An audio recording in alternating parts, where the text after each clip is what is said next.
Assalamualaikum warahmatullahi wabarakatuh. Tepangkeun nami abdi Nisa Nurasana. Abdi ti kelas 10 AKL hiji bade ngadongeng Situ Buleud Wanayasa Purwakarta. Kacaturkeun dina zaman Bupati Raden Arya Surawinata anu kagungan jujuluk dalam sholawat aya oge nu nela dalam santri.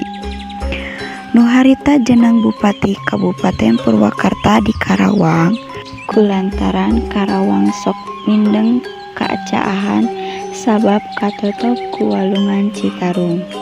Nya puseur deui pindahkeun ka Wanayasa. Saenggeus puseur deui dipindahkeun ka Wanayasa, dalam santri boga maksud pikeun mindahkeun deui Kabupaten kabelah Lebak. Disebut Lebak Sote. Peda Wanayasa pernah aya di luhur di suku Gunung Burangrang.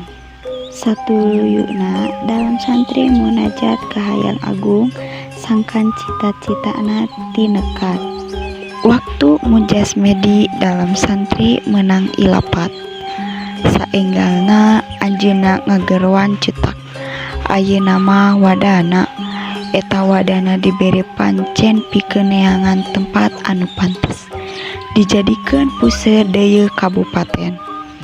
Dina impian dalam yen tempat anu dipapanteseun pikeun dijadikeun kabupaten teh nyaeta tempat anu aya Kobaran Cai serta Tangkal Tanjung Tilu.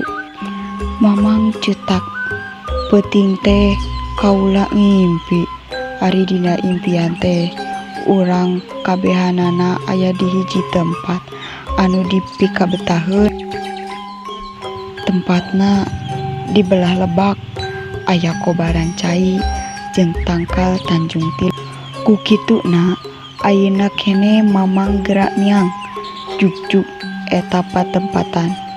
Upami geus kapanggih geuwat lapor ka kaula, ceuk dalam santri harita.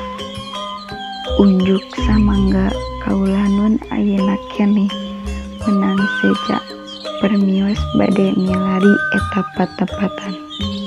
Pikeun batur keung di jalan mah ngajak wae pagawa duaan, ceuk dalam santri. Gancangna carita cutak teh indit kalebak neangan tempat seperti anu dipisaur ku dalam tea.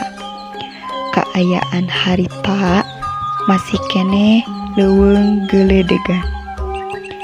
Tangkal Kai jeung Kakayon sejen rembet keneh matak hese lumangku gagancangan. Komo wates tungtung kulon Wanayasa sajaba dirembet ku Kakayon teh jalana oge rumpil. Atuh cutak jeung dua panggawa teh teu sirikna neugteuk akar. Ngembing jangkar mapai-mapai jalan pikeun neangan tempat anu cocok jeung impian dalam. Saterusna cutak teh nepi ka hiji tempat anu masih keneh leuweung. Anggong simak nganggong manehna ngadadak nyieum heula jalan. Ngabukbak leuweung teu lila anjok ka hiji tempat anu aya Kobaran Cai.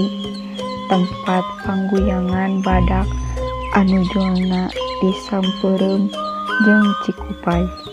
Kitu deui disabudeureun eta Kobaan Cai teh aya Tangkal Tanjung Tilu persis jeung impian dalam tea. Cutak atoheun pisan manggih eta pantepatan teh.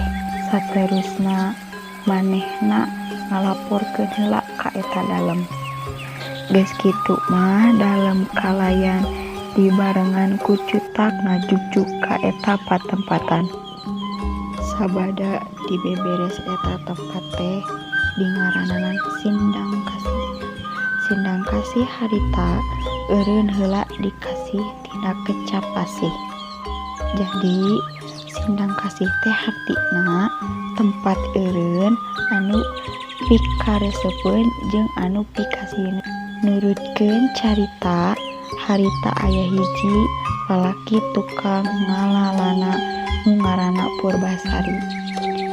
ilmu pangawaruh Purbasari estu nyong colong nepi kapake ku dalam dina nguruskeun rupa-rupa pasoalan. Kitu deui nalika puseur deuyeut rek dipindahkeun ti wanayasa ka Sindang Kasih. Purbasari dipantes pangabisana pikeun memeres eta patempatan. Purbasari dijadikeun cutak di Sindang Kasih ku dalam Arya Surawinata. Kaayaan Sindang Kasih beuki rame nu dumuk ngalobaan. Saenggeus ningali kaayaan sarupa kitu, kapuseur deuyeut rek dipindahkeun ti wanayasa ka Sindang Kasih. Purbasari dipantes pangabisana pikeun memeres eta patempatan. Purbasari dijadikeun cutak di Sindang Kasih ku dalam Arya Surawinata. Kaayaan Sindang Kasih beuki rame nu dumuk ngalobaan. Saenggeus ningali kaayaan sarupa kitu, Purbasari indit deui ka belah kaler. Anu harina anjok ka wewengkon Cikampek ayeuna. Kalungguhan cutak di Sindang Kasih diganti ku Raden Rangga Nantayuda.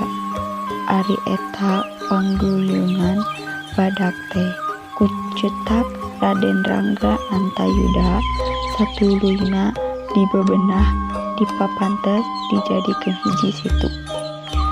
Kitu deui wewengkon di sabudureunana dibeberes. Tempat anu tadina lungkawing dirarata nyajlek bae jadi palantaran anu kiwari jadi palantaran anu kiwari jadi lemah. Karasidena atuh urut pangguyanganana badak tea saenggeus dipapantes mah robah jadi hiji situ. Anu katelah ayeuna situ Buleud tea anu kawari jadi salah sahiji kareueus warga masyarakat Kabupaten Purwakarta. Mun sakitu cerita ti SIM abdi. Hapunten biaya kalepatan. Assalamualaikum warahmatullahi wabarakatuh.